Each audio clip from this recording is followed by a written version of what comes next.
So I'm Cecil John, I go by CJ. I'm an architect by profession. I'm licensed to design buildings, but I found myself switching careers into IT many moons ago.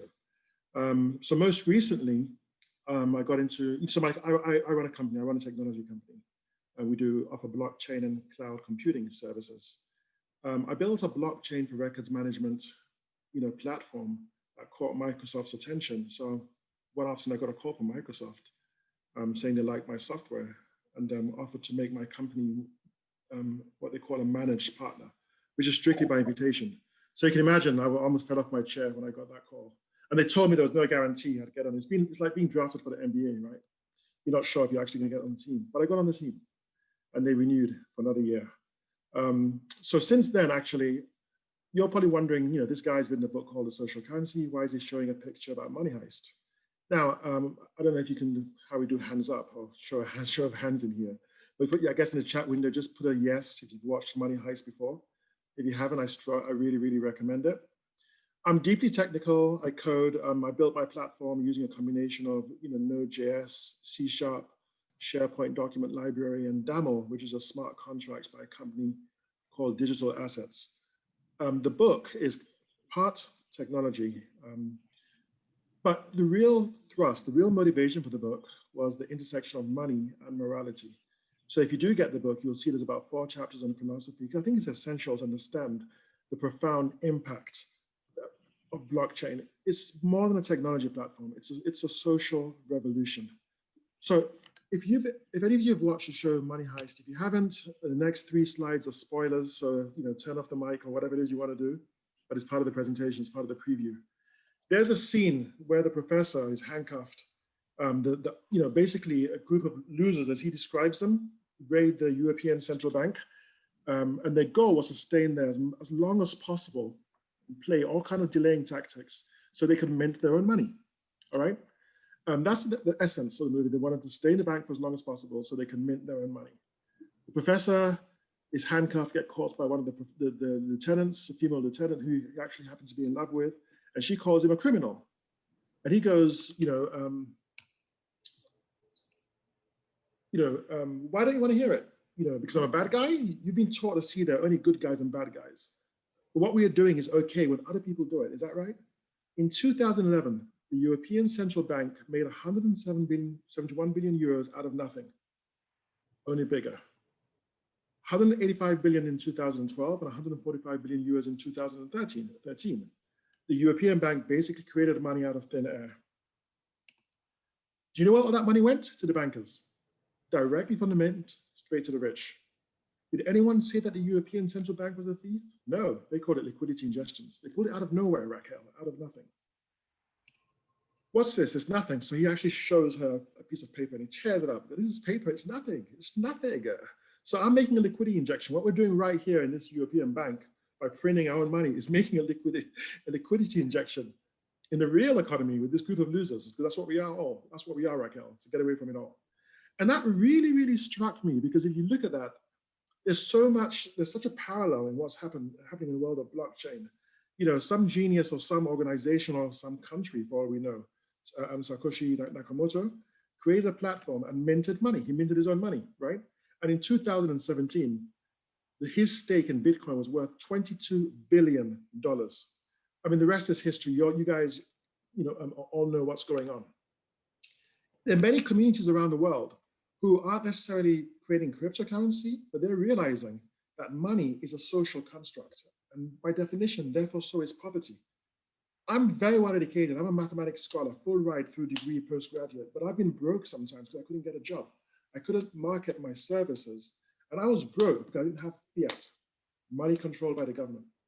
So money is a social construct, and so is poverty, right?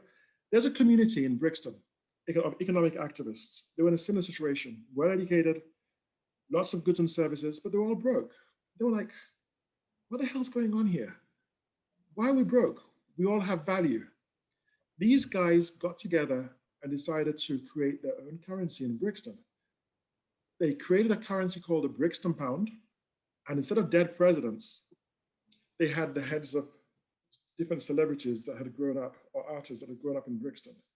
Today, you can exchange the Brixton Pound 1-for-1 with the pound sterling. And they agreed amongst themselves, they had a consensus algorithm, basically, to accept the Brixton Pound amongst themselves. To me, that's just a liberating idea. And so I went through a few iterations. So, you know, this quote is mine. So between capitalism and communism, economics has long been the ideological battleground for control over the means of production. You know, if you're into economics, you know about Marxism and, you know, whether the government or socialism, who controls the means of production? Is it the government? Is it the people? Or is it social democracy, which is kind of like a hybrid? And what I'm saying, what I believe blockchain activists or cryptocurrency activists are saying, it is high time for communities to more proactively collaborate with the government in control over currency, which is a means of exchange.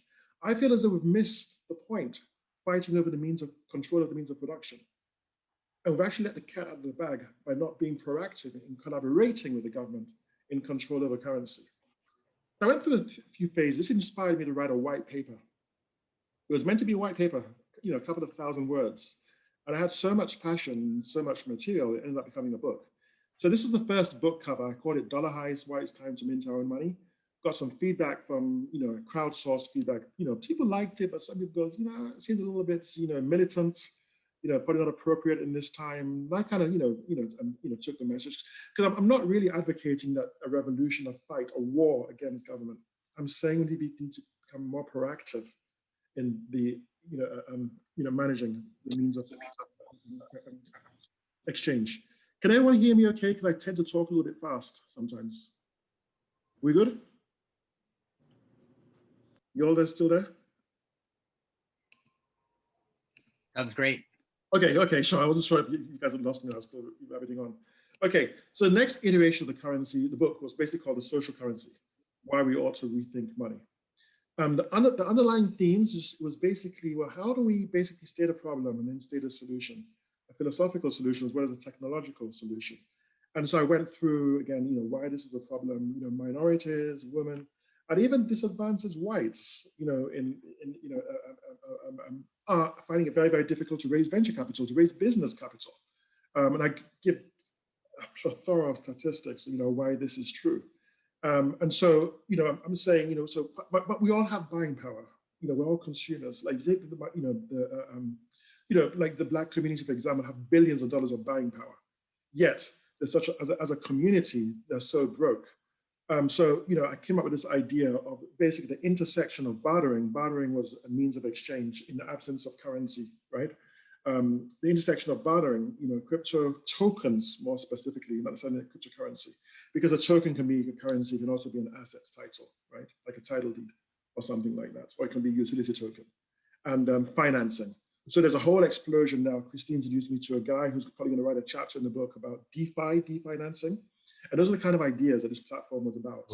And so the book was born. The book's now on Amazon.com. And I'll go to the next slide. So what is some of the, the philosophical issues? What is the nature of a social contract? There's a chapter in the book that I describe as, inspired by Nietzsche, the philosopher, you know, the whole idea of the master-herd morality. I think it's important to understand the master-herd morality, to understand what's going on in society today, whether it's race relations, you know, whether it's, the feminist movement, the, gender wars, or even, opposing ideologies within a community, to understand the nature of morality, how morality comes out as a, due to an oscillation of power from each of these power structures, whether it's the herd or the master. So if you go back into Nietzsche, the genealogy of good and evil, you'll see good was originally designed by the masters, according to Nietzsche, to portray their virtues, power, wealth, strength.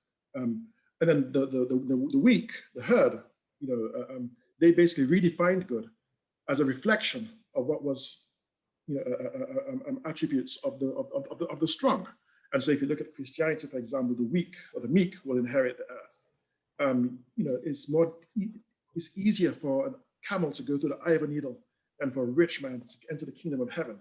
And so it's very, very interesting how constructs are created, who defines them, who are the architects of these constructs. So this is a diagram I came up with to show the architecture of a social construct. specifically to do with fiat. So you see it as a power, like government, for example.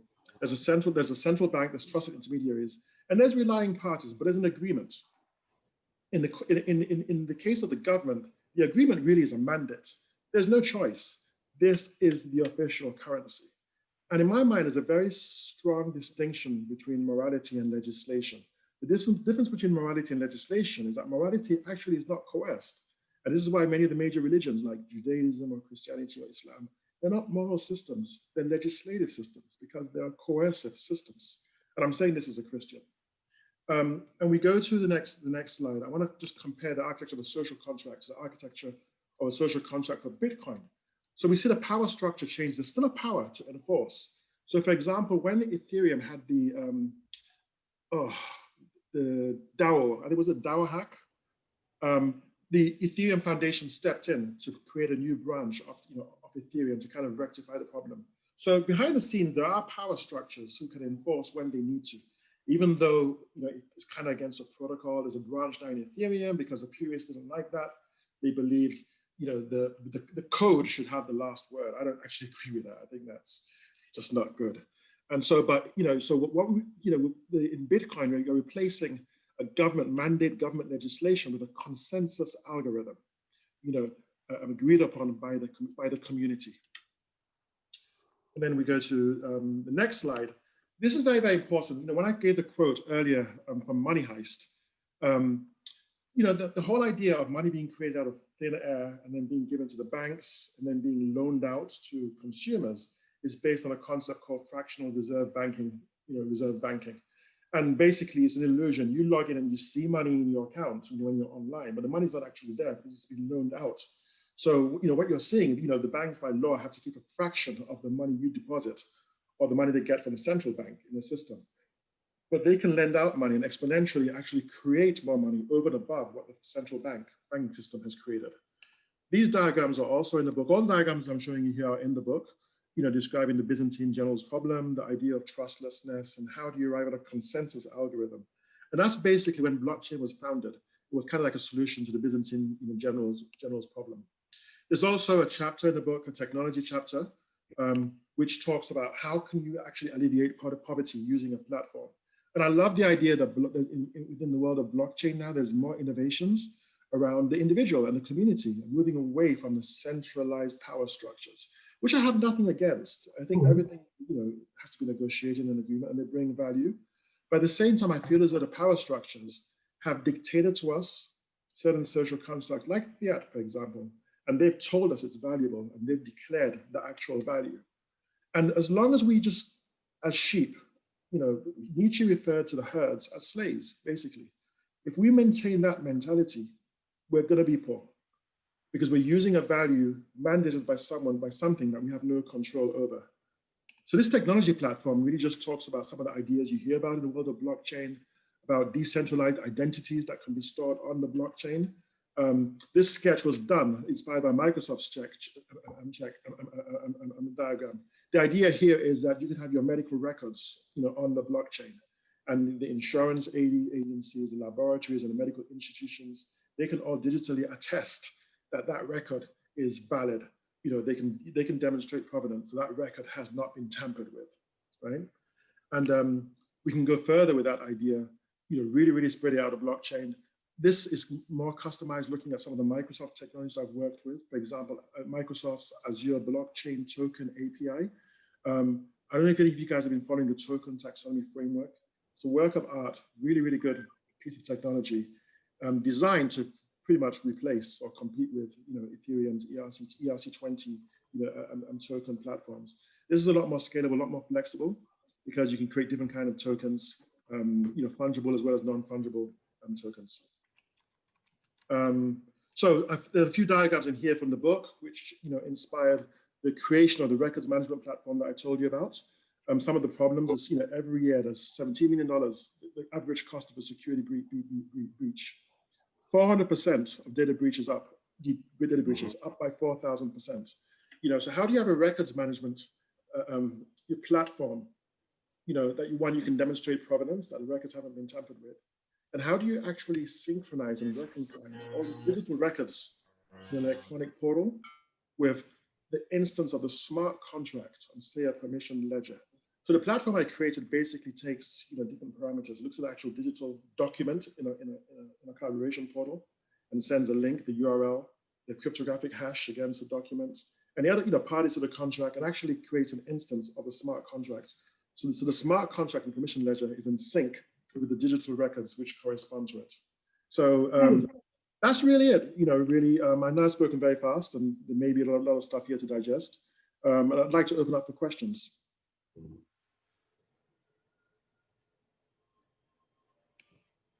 Yeah, so anyway, I will ask the first question. So, Sure. Yes. So since we talk about the centralized identity, how is it important that we have our own identity coming from? I don't know how the audience is familiar with blockchain, but blockchain is a distributed ledger that's immutable and transparent. So can you elaborate more on the how, about the centralized identity and how it can help us in the future? Well, think about, ease. There's an experiment going on right now. Let me give you a scenario. The best way sometimes to present complex technical problems is through a scenario. There's an exercise going on right now in the Netherlands where some users, test subjects, are traveling all the way from the Netherlands to Canada without a passport. So that their blockchain-based identity, their identity is on the blockchain. So here's a scenario now. So there's an app, for example, and there's a whole new paradigm of web-based identities where you can actually log into an app or web application without actually submitting a username and password. That's the idea of web attestations and blockchain-based identities. So the scenario is this: you have your app, or however it is you communicate your credentials, which are on the blockchain, verifiably they've been attested to, right? Decentralized ID did attestations. That same ID can then be presented. Perhaps, say the Canadian, attest that I can enter into the country, and that's what I show at immigration. But going beyond that, I'm using that same identity to book my hotel and perhaps even book my Uber. And if everything's integrated with biometrics, by the time I get to my hotel room, I'm no longer using a card, I'm using my fingerprints to get into the hotel room. So that's the whole idea. That's one of the benefits that blockchain-based identities can bring. The other thing is also integrating it with the idea of the personal identity hub. I'm a big advocate for that because I hate when I go to a doctor's office.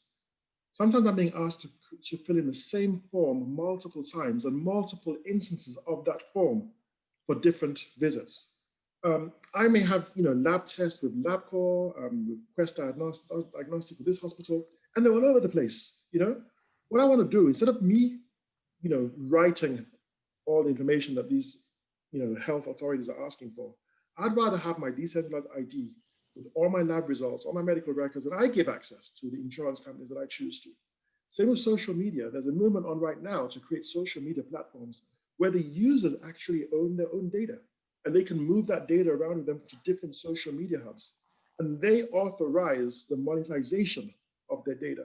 I think that's really, really revolutionary. However, MIT is issuing academic credentials on the blockchain. So why not have your identity hub, have your academic credentials, but also have your background investigations, your drug tests, employees' references. So people are always asking for references, and I hate bothering people who give references. I'd rather have an identity hub I can give an employer or a client access to read references that have been verified against the blockchain. So that's kind of the whole idea here.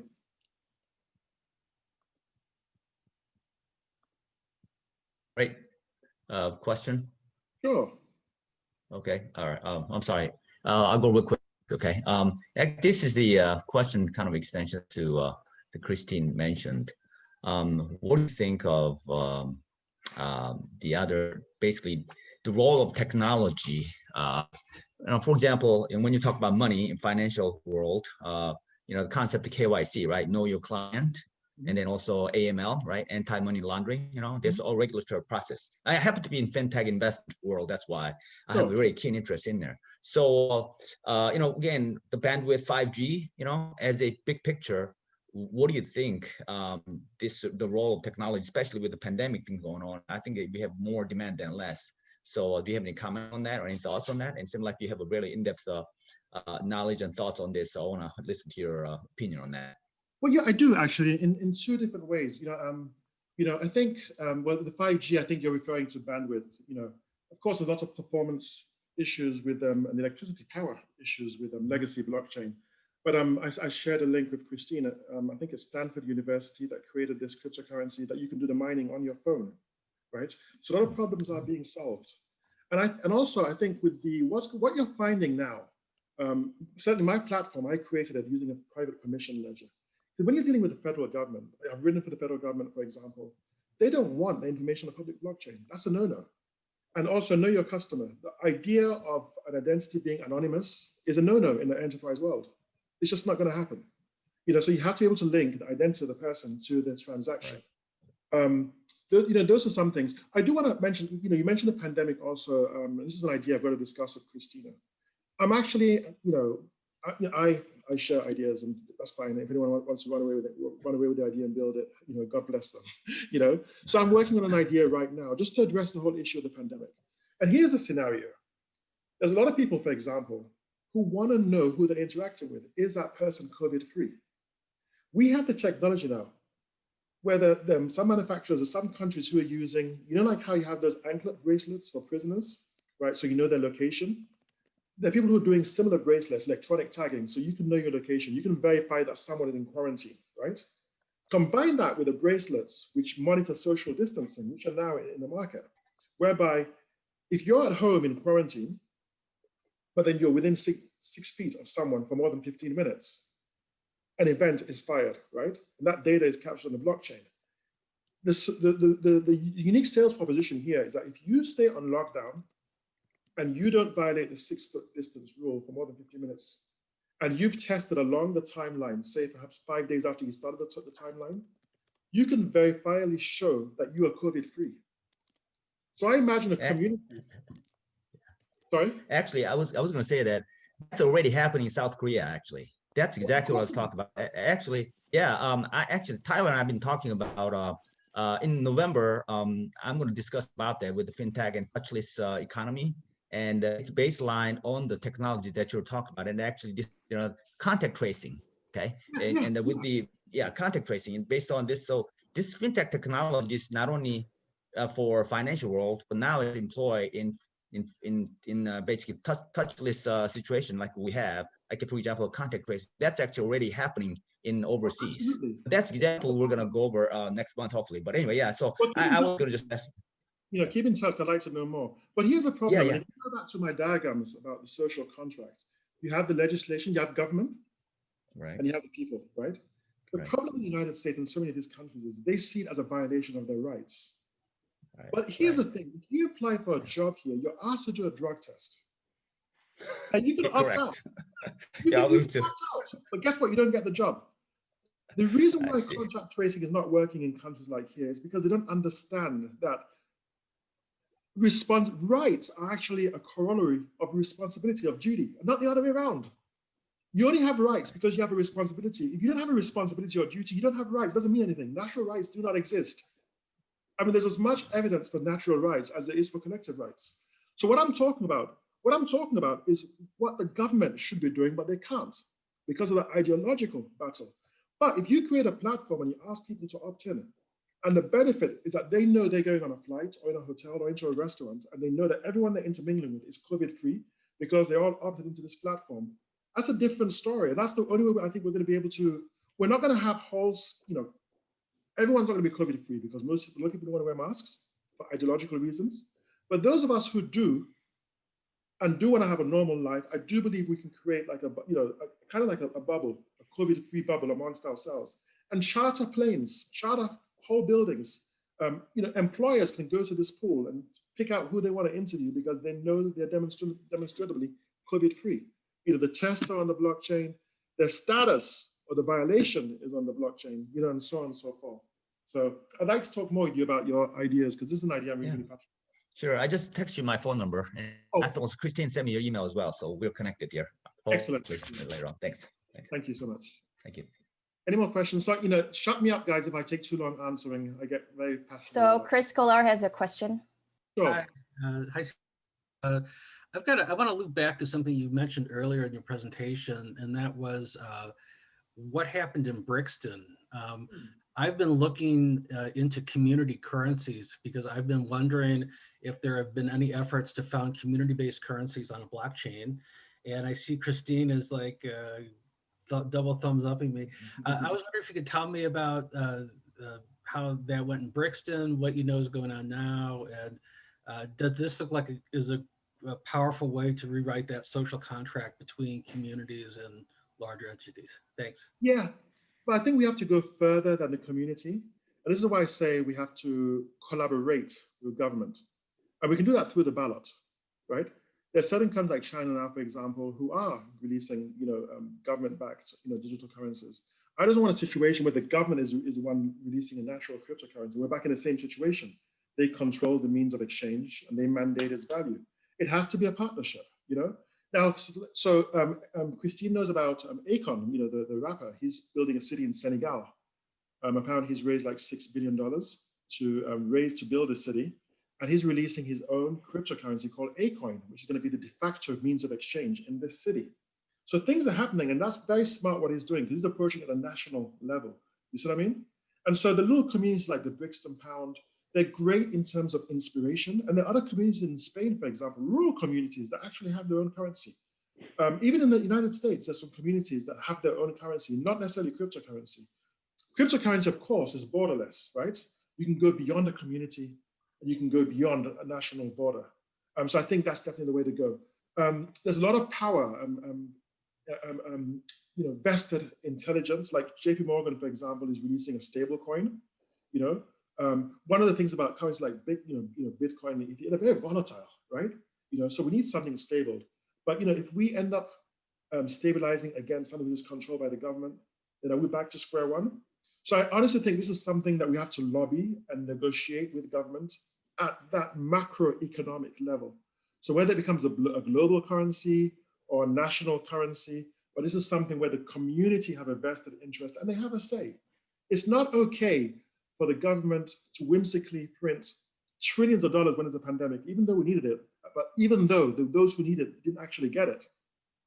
And we see that the economy didn't crash. They say, oh, we can't print money because, it's gonna, the economy's gonna crash. A friend of mine who's an economist and he used to be in politics, I asked myself, tell me a question, because I don't actually, of course, I'm a capitalist. There's no way I'm a communist or a Marxist. I do think the idea of natural rights goes too far. I don't see why there should be billionaires, and at the other end of the spectrum, people are poor and starving. And the reason why money isn't printed to take them out of poverty is because the billionaires don't want to see their wealth devalued. I think that's absolute crap, And we're not going to change it. It's a myth, first of all, that we own our money. Here's what really happens. The government owns our money. They take a percentage and they give us the rest. So the idea of natural rights and property rights being inalienable is just absolute bullshit. Excuse my French. So yeah, so I think, the question you're asking is a good, the community-based currencies are a good precedent, but it has to be macroeconomic. It has to be at the level of the national election, the ballot. We decide as a people and have a consensus algorithm which fuses with the government machinery to print, money, and then we're all involved. Thank you. Great question, by the way. Thank you. Any more questions? So have I scared everyone else away?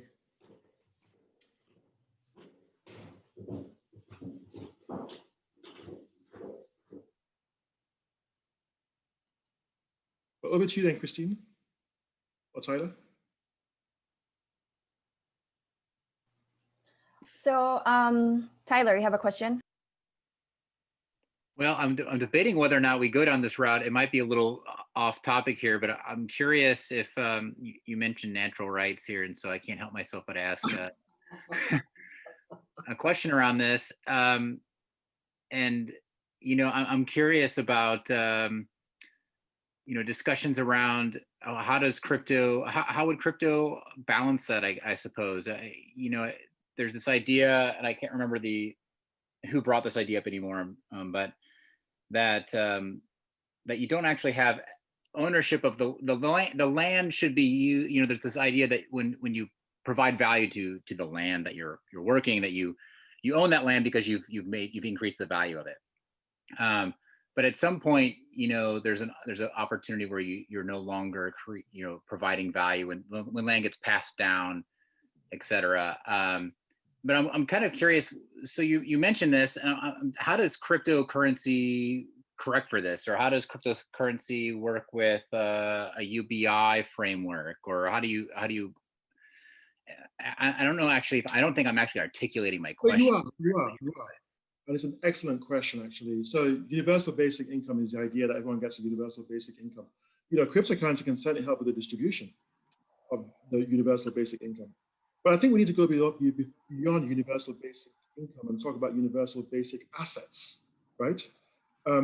You know, again, so the idea, again, the Declaration of Independence, you know, I'm an American, I'm proud to be an American, and I'm a capitalist. You know, that's what I do business, and I love the fact that I own my own property. So I'm not anti-natural rights. I'm just saying they don't actually exist, and you're not born with them. There's as much evidence that there's natural rights as there are collective rights. So if you can come from a place where you say, well, I own $1 gazillion and I pass it on to my children, or I donate to charity, or you can come from a place where you say we all own the whole world, and by a social construct, by morality, by cooperation, we agree on its distribution. And when people say, for example, when you had the riots in Portland, Oregon, with the killing of George Floyd, what some of these Black people were saying, which I disagreed with initially, they say there's been a violation of a social contract. They don't care if they're burning down the community, which I disagree with. I don't agree with that at all.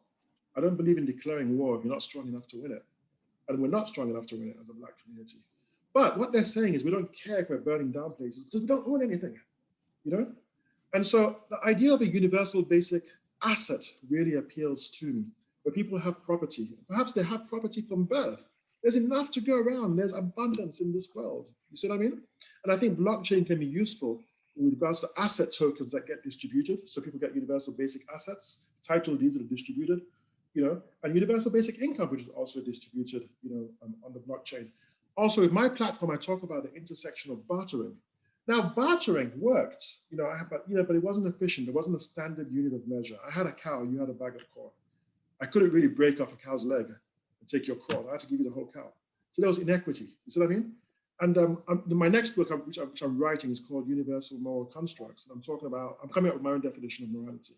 And I'm saying basically morality is a catalog of social contracts, right? And for a social construct, basically parties intentionally and voluntarily enter into an agreement. And when you talk about agreement, by definition, you talk about rights and duties. So you're back to rights. You see what I mean? There's no getting away from it. So, it's very, very important to understand the idea of natural rights. I think natural duties exist. That's what I meant. If you accept you have a natural duty, like Thomas Hobbes, for example, arguably the founder of the modern government, he says, it's my duty to survive. So if I need your cow, your bacon, or your house to live, then I have a right to it. And of course, that's the state of nature, this war against war, and everyone's life is short, nasty, brutish, and short. And the whole idea of the social contract is that we don't want to live in a state of war. So we agreed to live in peace. We agreed to give up some rights so we could coexist, and then government would enforce. But we don't necessarily need government to enforce, and blockchain has shown that there's a consensus algorithm.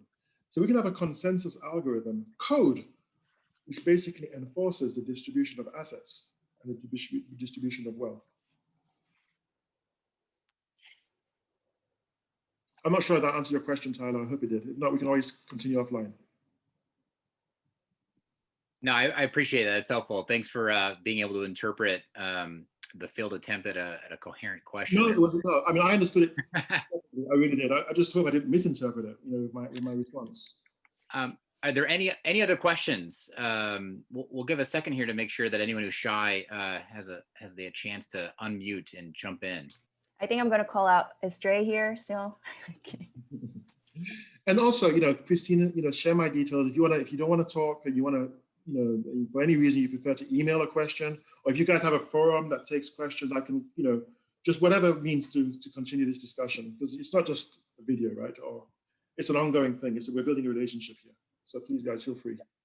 Actually, if nobody else has a question, I got one more. Well, I have a question as well. Is that all right, Khan? Go ahead first. Go ahead. Okay. I had my time. So Cecil, or CJ, I'm really appreciative of so many things you said. I think that this is such a great appropriate topic for our current time. I'm curious as to some of the way that in which you've sort of explained cryptocurrencies and blockchain, which I think, of course, are they're related. They're related technologies, clearly. Yes. In the sense of that you can kind of separate one from the other for specific Absolutely. purposes. But as it pertains to currency, I should say, I'll preface this by saying I really appreciate the way in which you describe very accurately the way in which fractional reserve banking works and the massive moral problems and moral hazards that those entail, and the power of cryptocurrency to overcome certain things such as that. But one thing I was kind of I'm a little curious about is the way in which currencies develop. You're very focused in on the means of exchange, right, as being the primary means by which these currencies develop.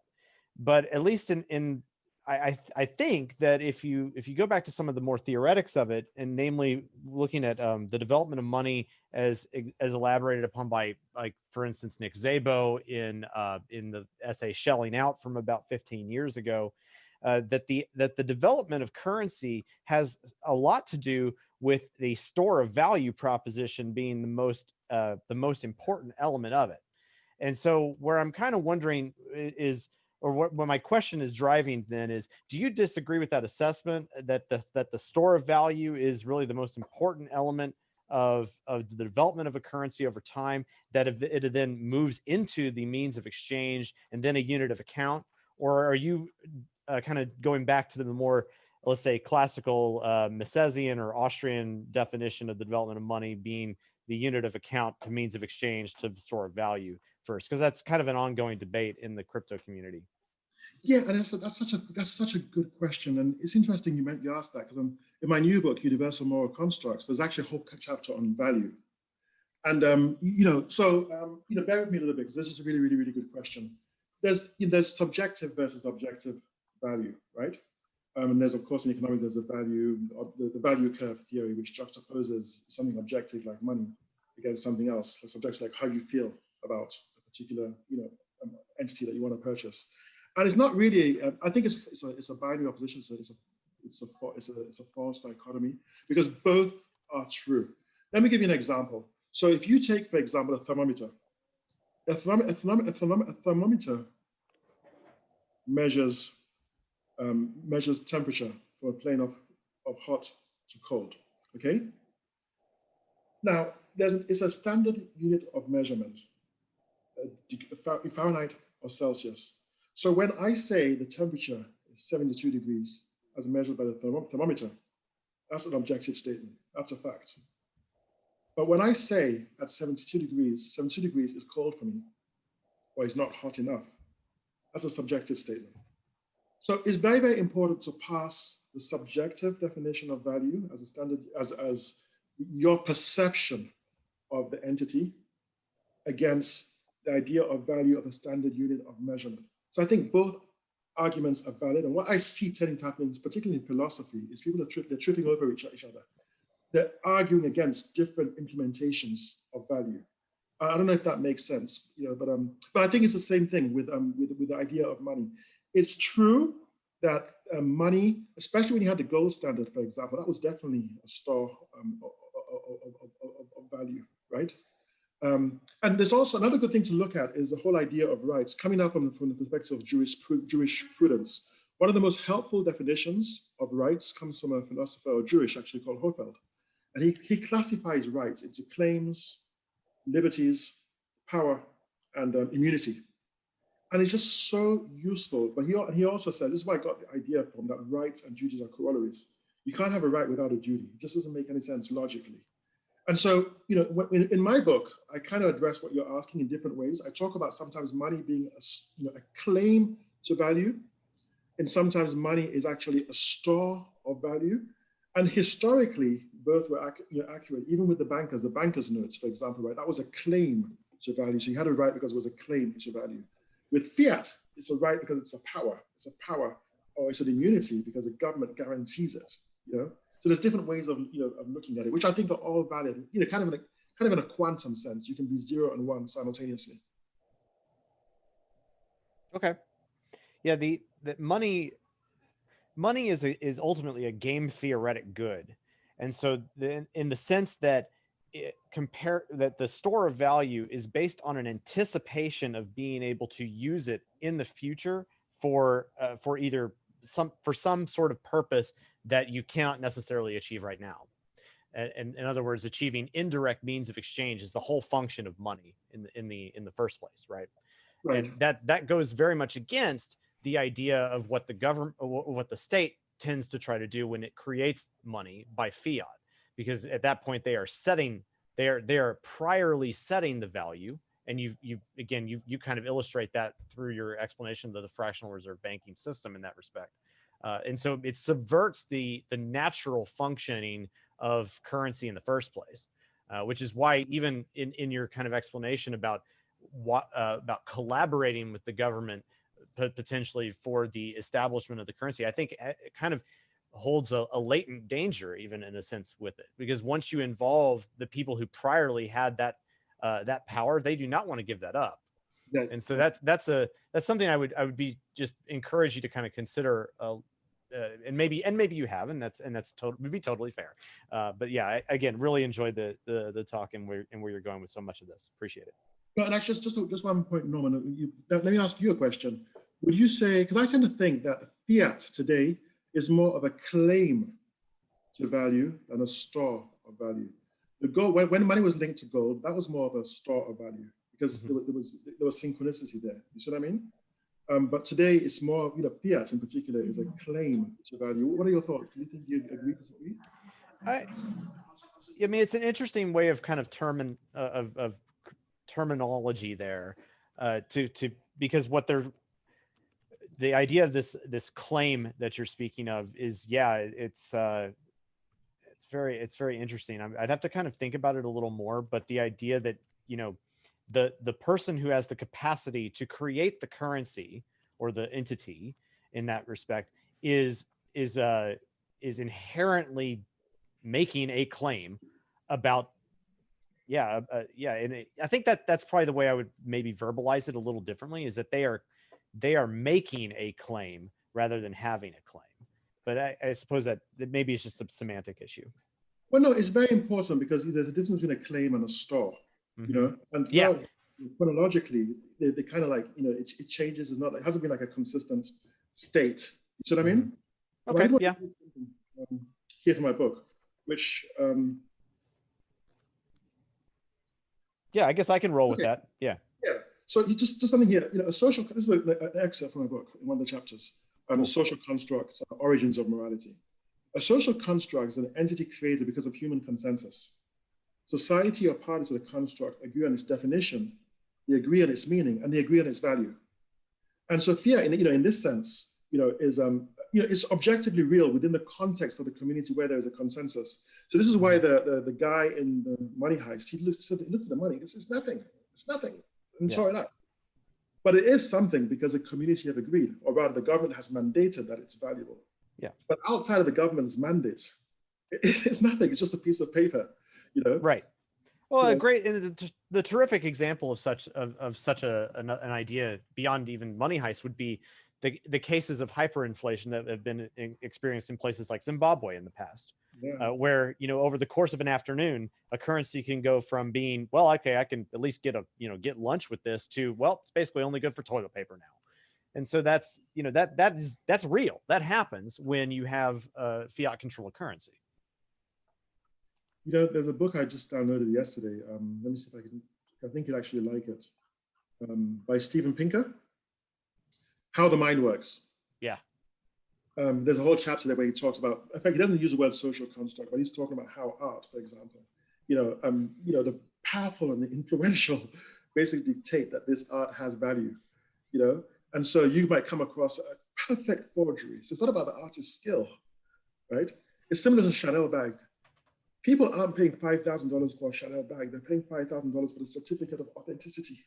Yeah. Because you make the same bag in China for a couple of $100, And it's interesting how people can, the powerful, again, this thing about the master herd of morality, the masters. And that social construct diagram applies even within the idea of design constructs. The influencer become the enforcer, the power structure becomes Chanel. The intermediaries become the celebrities who agree that this is valuable. And then the herd all flock round, put thousands of dollars in the hands of billionaires while they're living at home with their parents and don't even have a car or aren't even in school.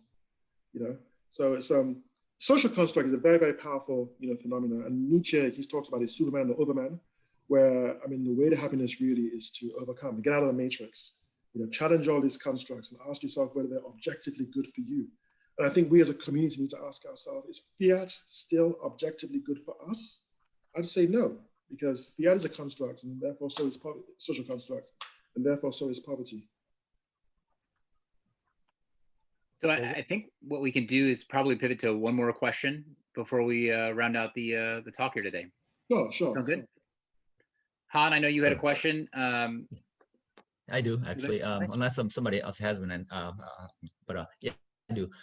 Just I want to ask your opinion from CJ or just actually anybody else. It seems like our audience has a great in-depth knowledge and philosophy about it. I'm just wondering, do you think should United States do more in crypto and blockchain world in global competition? Because for example, like US, we have significant influence over IMF, International Monetary Fund right now, right? But other countries are constantly challenging it, right? But in crypto world, are we doing enough to stay in the game, stay ahead in the game? What do you think of, guys?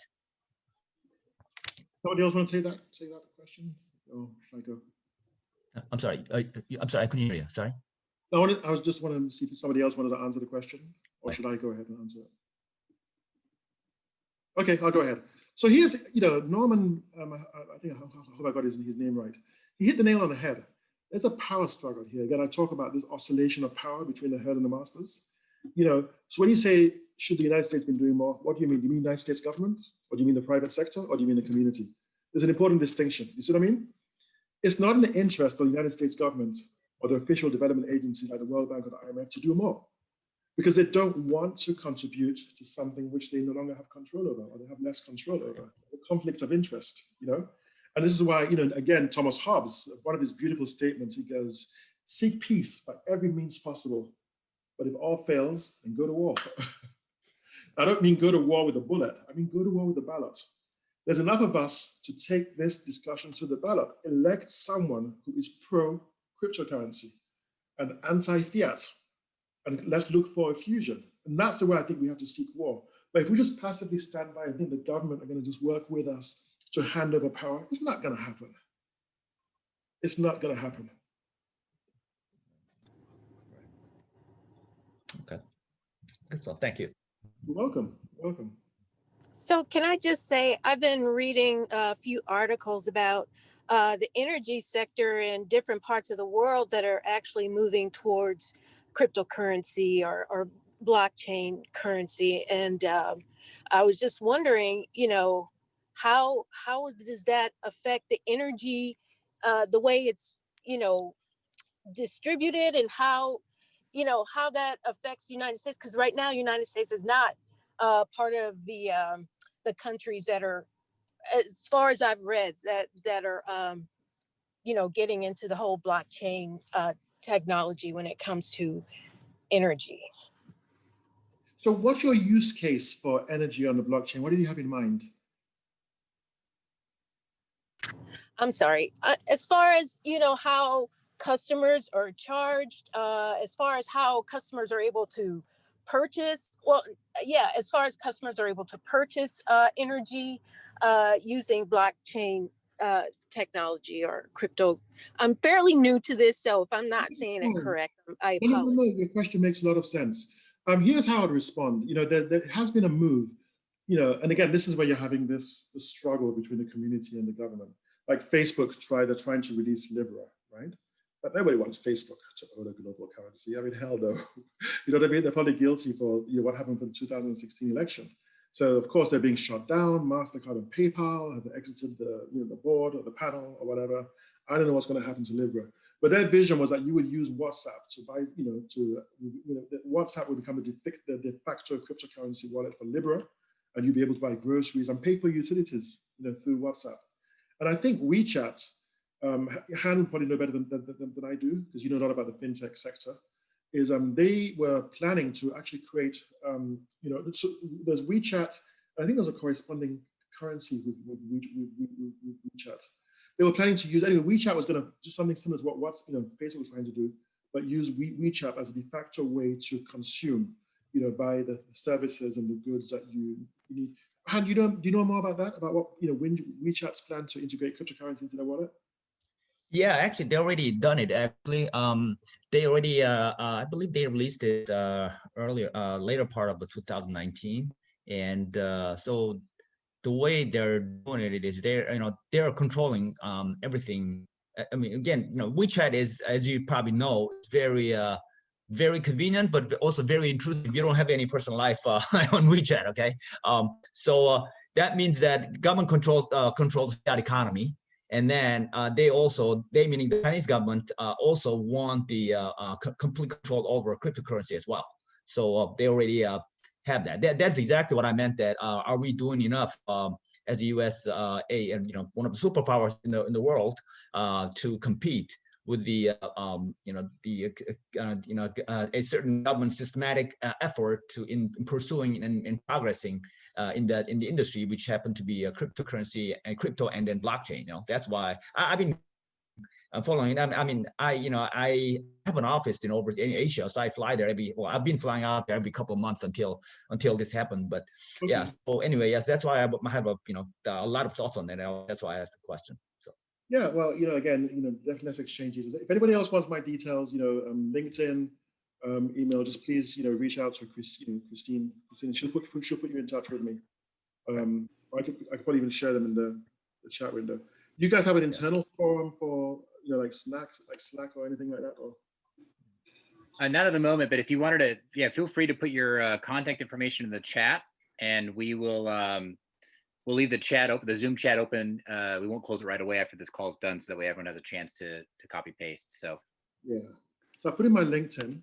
And also my email, and we can go from there. All right. So just that's it. And also social media, whether it's Twitter or Instagram, Seja. So you got everything.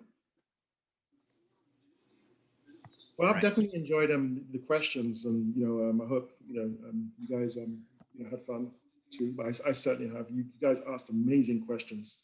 Really, really good. And I think you've all been very, very gracious. Thank you so much.